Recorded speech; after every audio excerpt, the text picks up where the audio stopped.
안녕하세요. 저에게는 어린 시누이가 한 명 있었습니다.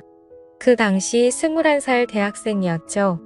아가씨가 19살 때 처음 봤는데 어린 나이에도 싹싹하고 귀여워서 제가 또 남동생만 있다 보니 여동생같이 이뻐서 자주 챙겨주게 되더라고요. 저희가 분가를 해서 살고 있었지만 시댁이 아파트 단지 바로 옆 동에 있어서 넘어지면 코 닿을 거리였어요. 아가씨는 아직 학생이다 보니 시댁에서 같이 살고 있었고요. 워낙 시댁이랑 사이가 좋아서 왕래가 잦았습니다. 서로 자주 왔다 갔다 하고 시댁에서 고기 구워 먹으면 다음 주에는 저희 집에서 먹고 할 정도로 사이가 좋았어요. 시부모님이 너무 자상하시고 배려심도 깊으셔서 시부모님과의 마찰은 결혼 생활 3년 동안 한 번도 없었을 정도였죠. 시어머니와 시아버지는 재혼이셨는데 시어머니는 초혼이셨어요. 그러니까 시어머니는 남편과 아가씨의 친어머니는 아니셨죠. 아버님과 20살이나 차이가 나셔서 저희들과 나이 차이가 많지 않으셨지만 사려 깊으시고 따뜻하셔서 제가 참 좋아했습니다. 그래서 저 퇴근하고 나면 불러서 밥도 같이 먹고 선물도 사주고 그렇게 잘 지내왔는데 아가씨가 대학생이 된 이후로 예전에는 안 하던 행동을 하고 그러는 것 같더군요. 제가 직장 다녀서 퇴근하고 집에 오면 저녁 7시쯤 됐어요. 신랑 퇴근은 더 늦었고요. 그래서 아침부터 저녁 7시까지 저희 집은 빈집이었죠. 저희 집 현관문 비밀번호는 원래 시어머님만 알고 계셨는데 어느 날 아가씨가 저희 집에서 저랑 밥을 먹고 나서 얼두고 갔다고 시어머님한테 저희 집 비밀번호를 물어봤었나 봐요. 그래서 아가씨도 저희 집 비밀번호를 알고 있었습니다. 제가 예쁜 속옷이 좀 많은 편이에요. 관심도 많고요. 그런데 언제부터인가 자꾸 제가 사놓은 새 속옷들이 없어지는 거예요. 한두 개씩 처음에는 제가 둔 곳을 착각했나 했는데 아무리 생각해도 이상하더라고요. 멀쩡히 있던 속옷이 아침에 오늘은 새 속옷 입어야겠다 생각하고 찾으면 없더라고요. 어느 날에는 제 것이 아닌 립스틱이 제 화장대 위에 있어서 이게 누구 거지 하고 신랑한테 물어봤더니 신랑이 말을 더듬으면서 혹시 내 동생 거 아냐? 하면서 자기가 동생한테 연락해보겠다고 하더군요. 제 앞에서 통화하면 되는데 굳이 베란다 가서 통화하는 게 웃기더라고요. 그러더니 물어봤더니 아가씨가 가져간 게 맞다고 했대요. 그래서 말했습니다. 그래. 그런데 왜 우리 집 안방 화장대에 그걸 두고 갔대? 아가씨 안방까지 들어와? 라고 하니 글쎄 그게 왜 거기 있지 하길래 좀 이상했습니다. 그날 아가씨가 저희 집에 올 이유가 없었고 저한테 연락도 없었으니까요. 그때부터 좀 의심이 가는 거예요. 아가씨랑 저랑 가슴 사이즈도 같고 비슷한 체형이라서요. 그래서 말인데 범인 아가씨인 것 같아. 그래 확실해. 어머님이 아가씨한테 우리 집 비밀번호를 알려줬다고 하셨었거든. 그게 마음에 걸려 저번에 올 일도 없는데 우리 집에 화장품을 두고 간 것도 그렇고. 제가 이렇게 말하니 남편이 에이 설마 누가 남의 속옷을 가져가. 이렇게 말하는데 제가 넣어둔 속옷이 없어진다는 게 아무리 생각해도 이해가 안 되는 거예요. 그래서 그 다음부터는 새로 산 속옷은 아무도 모르게 침대 매트리스 아래에 물건들을 넣을 수 있는 공간이 있는데 그곳에 넣어버렸습니다. 이제는 아무도 내 속옷 안 가져가겠지 생각을 했죠. 그런데 그 후로는 새 속옷이 아니라 제가 빨아놓은 속옷이 없어지는 거예요. 아침 출근하기 전에 빨래 널어놓고 가서 분명히 기억하는데 말이죠.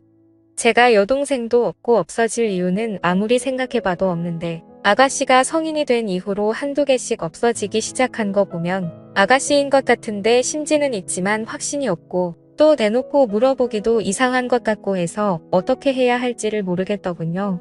제 친한 친구에게 고민 상담을 하니 아가씨랑 같이 쇼핑 가서 아가씨 속옷 하나 골라서 선물해주라고 그런 얘기하면 서로 껄끄러워지니 그렇게 해서 눈치 한번 줘보라고 하더라고요. 그래서 아가씨에게 다른 이야기 없이 다음날 속옷을 여러 개 선물해줬습니다. 없어진 속옷들이랑 비슷한 디자인으로 10세트나 샀어요. 아가씨 제가 속옷 사러 갔는데 너무 이쁜 게 많아서 아가씨 생각나서 하나 샀어요. 하고 선물해주니 언니 생일도 아닌데 왜 속옷 선물이에요? 잘 입을게요 고마워요 하면서 해맑게 받더라고요. 이제는 내 속옷 욕심내거나 훔쳐갈 일 없겠지 싶었는데 그 후로도 속옷 도둑의 소해는 멈추지 않았고 결국 저는 남편에게 금요일 저녁 퇴근 후 시댁에 가자고 했어요. 남편은 뭐 그런 일로 시댁까지 가냐고 난감해 하더라고요. 그래서 이건 심각한 거다. 일종의 경고를 할 필요가 있다고 말을 했습니다. 시댁에 가니 마침 아가씨도 안 나가고 집에 있어서 내심 잘 됐다 생각이 들었습니다. 어머님께 이렇게 말했어요. 어머님 세상에 어쩌면 좋아요. 우리 아파트에 변태가 사는 것 같아요. 신랑 속옷은 그대로 있는데 제 것만 한두 개씩 없어지는 거 있죠. 얼마 전엔 빨래 널어놓은 것까지 훔쳐가더라고요. 아무래도 신고해야겠죠. 무서워 죽겠어요. 아가씨나 어머님 같은 거는 없어진 거 없으세요? 조심하세요 하면서 태연하게 조근조근 얘기했네요. 그랬더니 아가씨가 아주 해맑은 표정으로 어머 언니 진짜 대박이다. 그런 변태 도둑 이야기 나도 들어본 것 같아요 라고 하더군요. 뻔뻔하단 생각이 들었습니다. 어머님이랑 아버님은 언제부터 없어졌냐고 새아가 조심하라고 신고부터 해야 하는 거 아니냐고 하시더라고요. 그러자 아가씨는 아니 엄마 뭘 신고까지 해. 증거 같은 것도 없고 새언니가 직접 변태를 만난 것도 아닌데 하더라고요. 그때 역시 범인은 아가씨였구나. 예전에는 마냥 귀엽고 여동생 같아서 잘 챙겨줬었는데 이런 일을 겪고 나니 얼굴을 마주보기도 좀 그렇더라고요. 화장품이나 향수 같은 걸 가져갔으면 그래도 덜 당황스러웠을 텐데 말이죠. 그로부터 일주일 정도는 아무 일 없이 잘 지냈어요. 그 일 덕분에 제가 퇴근하자마자 속옷을 확인하는 게 일이었거든요. 늘 집에 오면 속옷 하나하나 체크하면서 벗었는데 없어진 것도 없고 위치도 그대로라 이제 아가씨가 그러지 않는구나 생각했어요.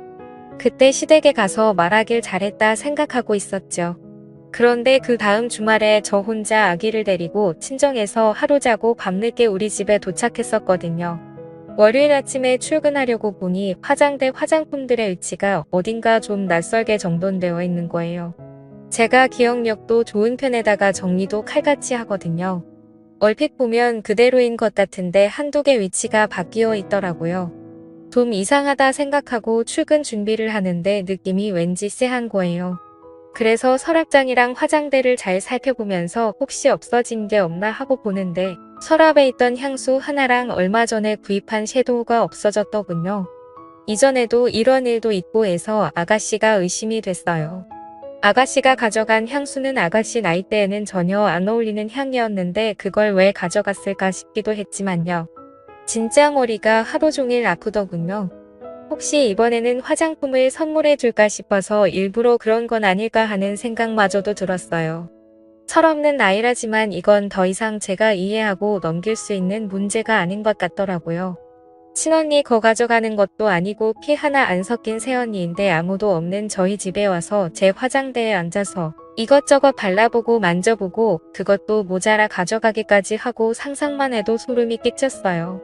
그런데 문득 집에 남편이 있었는데 그걸 못 봤나 싶더라고요. 그래서 남편에게 자기야 혹시 나 없을 때 주말에 집 비운 적 있어? 말했더니 뭐 집에만 있었다고. 그럼 우리 집 안방에 누가 왔다 간 거 못 봤어? 내가 화장품이랑 향수가 없어졌어 라고 했더니 갑자기 누나를 조금 굴리더니만 아 생각해보니까 내가 너 없을 때 잠깐 집 앞에서 밥 혼자 먹고 왔는데 그때 누가 왔다 간 거 아닐까 라고 하더군요. 그러면서 인중을 긁는데 남편이 조금 이상했습니다. 남편이 보통 거짓말을 할 때 인중을 긁고 하는데요. 그날 회사 가서도 또 아가씨가 우리 집에 와 있진 않을까 또 몰래 와서 뭐라도 뒤져보진 않을까 남편이 왜 인중을 긁었을까 뭘 숨기고 있는 걸까 별별 생각이 들더군요. 그래서 일도 제대로 못했어요. 그리고 퇴근 후 집에 가서 어떻게 할 건지 1시간 동안 시나리오를 짜듯 머릿속에 다 그려놓고 아가씨에게 전화를 했습니다. 아가씨 지금 집이세요? 하고 물어보니 집이라더군요. 언니 왜요? 라고 묻길래 그냥 뭐 먹고 싶은 거 있냐고 물어봤더니 떡볶이가 먹고 싶다더군요. 그래서 배달 어플로 시댁에 떡볶이를 주문한 후 시댁으로 갔습니다. 시댁에 가서 없어진 제 물건들을 찾으려고 한다고 미리 말하면 아가씨가 제 물건들 다 들고 외출할 거 아니에요. 그럼 저만 이상한 여자 될 것 같아서 그렇게 말하지 않고 시댁에 간 거예요. 시댁에 도착하니 시어머니랑 아가씨가 TV를 보고 있더라고요. 긴히 드릴 말씀이 있다고 시어머니님께 말했습니다. 아가씨는 그냥 아무 생각 없이 옆에서 TV만 보고 있었고요. 어머님 이런 얘기 저도 고민 많이 하고 어떻게 얘기 꺼내야 할지 몰라서 한동안 저 혼자 속으로 그리고 있었는데요. 이렇게 말씀드리는 게 최선이라는 결론이 나와서요 라고 말했습니다. 시어머니는 제가 이렇게 진지하게 얘기 꺼낸 적도 없고 무슨 영문인지 모르시니 그래 무슨 얘기인지 몰라도 편하게 얘기해봐라 라고 하셨어요. 그래서 어머님한테 어머님 저번에 제가 드린 말씀 기억하세요? 제 속옷만 없어졌다는 얘기요. 사실 그때 속옷 없어진 날 누구 건지 모를 화장품이 제 안방 화장대에 있었어요. 그래서 아가씨한테 물어보니 아가씨 거라고 하더라고요. 제가 여기까지 말하니까 갑자기 옆에서 TV 보면서 배를 긋던 아가씨가 깜짝 놀라면서 언니 지금 무슨 말씀을 하시는 거예요? 제 화장품이 언니의 안방 화장대에 있었다고요? 라고 하는 겁니다. 그래서 제가 말했습니다. 아가씨가 저희 남편이 전화해서 물어보니 본인 거 맞다고 그날 말씀하셨잖아요 라고 하니 오빠한테 그런 일로 전화 온 적 없는데 무슨 말씀이세요? 라고 하더군요. 그때까지만 해도 아가씨가 범인이라는 확신이 있었던 저는 그때부터 아가씨가 우리 집 물건들을 가져가는 범인인 걸로 알고 있었어요. 그래서 제 딴에는 아가씨한테 직접 말하기 껄끄러운 상황이고 서로 불편해질까 두려웠어요. 그래서 아가씨를 생각해서 서로 안 불편하게 이게 최선의 방법이란 생각으로 이쁜 속옷 직접 골라서 포장해서 선물해 준 거예요. 제가 이렇게 하면 아가씨가 다시는 안 그럴 거라 믿었거든요. 이렇게 말하니 갑자기 아가씨가 폭풍 같은 눈물을 흘리며 지금 무슨 말을 하는 거냐고 본인 진짜 억울하다고 하면서 새언니 진짜 좋게 봤는데 너무 하시네요. 누굴 지금 도둑으로 모는 거예요? 나 지금 너무 황당하고 어이없어요.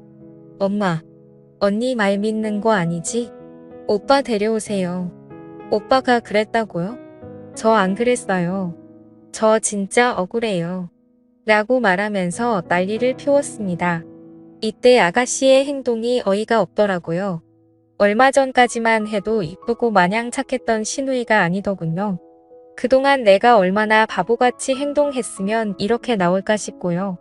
아가씨가 그렇게 말하니 시어머니는 새언니 얘기하고 있는데 무슨 버릇이냐고 가만히 있으라고 말하셨어요. 아가씨, 저는 사실 제가 이렇게 얘기하면 아가씨가 언니 미안하다고 철없는 생각으로 욕심에서 손댄 것 같다고 정말 미안하다고 이렇게 얘기할 줄 알았는데 정말 실망이네요. 아가씨 그렇게 말하시면 저 너무 섭섭해요. 저 나름대로 아가씨 배려한다고 서로 기분 상하지 않게 하려고 얼마나 신경을 썼는데요. 그 말을 듣던 아가씨는 더 큰 소리로 립스틱 내가 립스틱 바르는 거 봤어? 나 립스틱 안 써. 사본 적도 없고 써본 적도 없어. 나는 이렇게 생긴 틴트만 바른단 말이야. 엄마도 알잖아 나 립스틱 안 바르는 거. 라고 말했고 그 말을 듣던 시어머님도 그래. 네가 립스틱을 바르는 거 나도 본 적이 없는데. 라고 남편에게 따져 물었어요. 남편은 끝까지 제가 나한테 분명 나 없을 때 와서 화장품 놓고 갔다고 말했었어. 라고 말했고요. 혼란스럽더라고요. 누구 말을 믿어야 할지. 저는 누구 말을 믿어야 할지 정말 모르겠네요. 한마디 던지고 집에서 나왔습니다. 그렇게 시댁에서 한바탕 하고 집에 오자마자 어찌나 혼란스럽던지 내가 아가씨를 정말 오해했던 건가 싶어 죄책감도 들고 신랑이 설마 거짓말을 했을까 싶어서 머리가 지끈지끈 아팠어요. 남편은 저한테 너무 미안하다고 본인 동생이지만 너무 뻔뻔하다고 그간 얼마나 힘들었냐면서 꼭 껴안아주는데 이 사람을 믿어도 될까 싶더군요.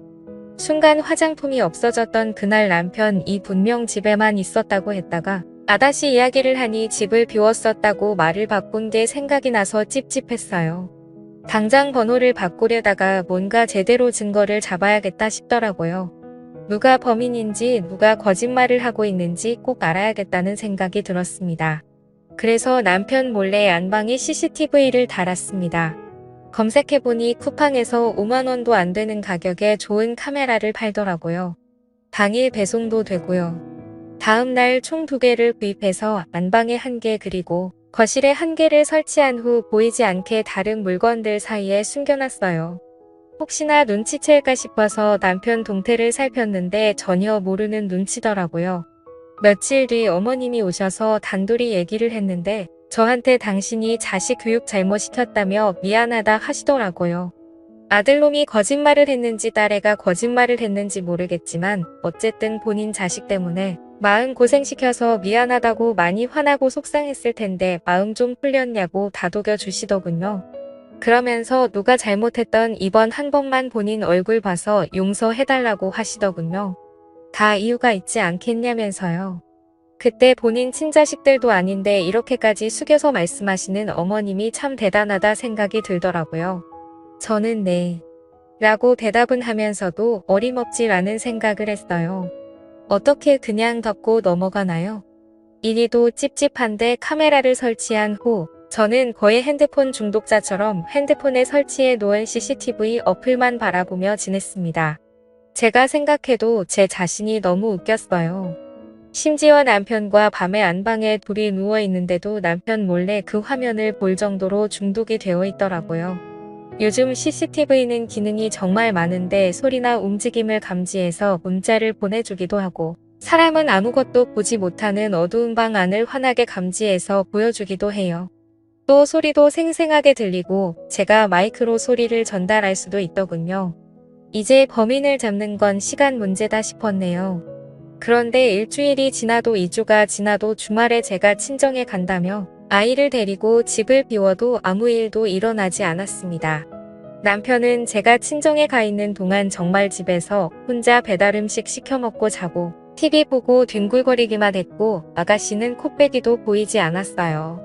점점 지루해져서 저도 카메라에 집착하는 게 줄어들더라고요.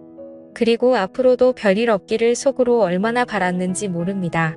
그냥 별일 없이 하나의 에피소드로 좀 찝찝하긴 하지만 지나가길 희망했어요. 그러나 한 달 정도가 지난 후 결국 CCTV에 한 여자의 모습이 찍히면서부터 사건의 실마리가 잡히기 시작했습니다. 친정에서 아이를 데리고 놀고 있는데 갑자기 핸드폰 알림이 뜨더라고요. 움직임이랑 소리가 감지됐다고. 그래서 바로 거실 CCTV를 켰는데 여자 뒷모습만 보이고 얼굴이 보이지 않았지만 아가씨 같았어요.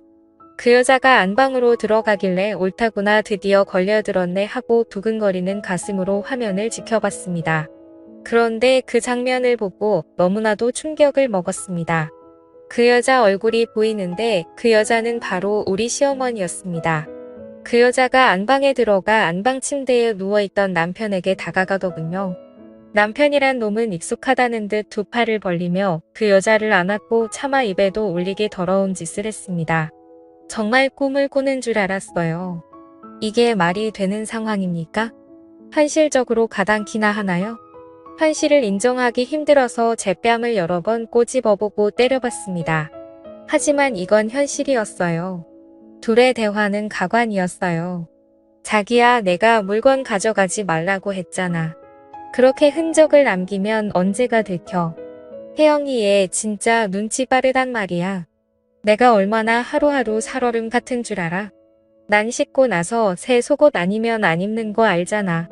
그럼 옷을 가져오면 되지. 올 때는 항상 깜빡하더라고.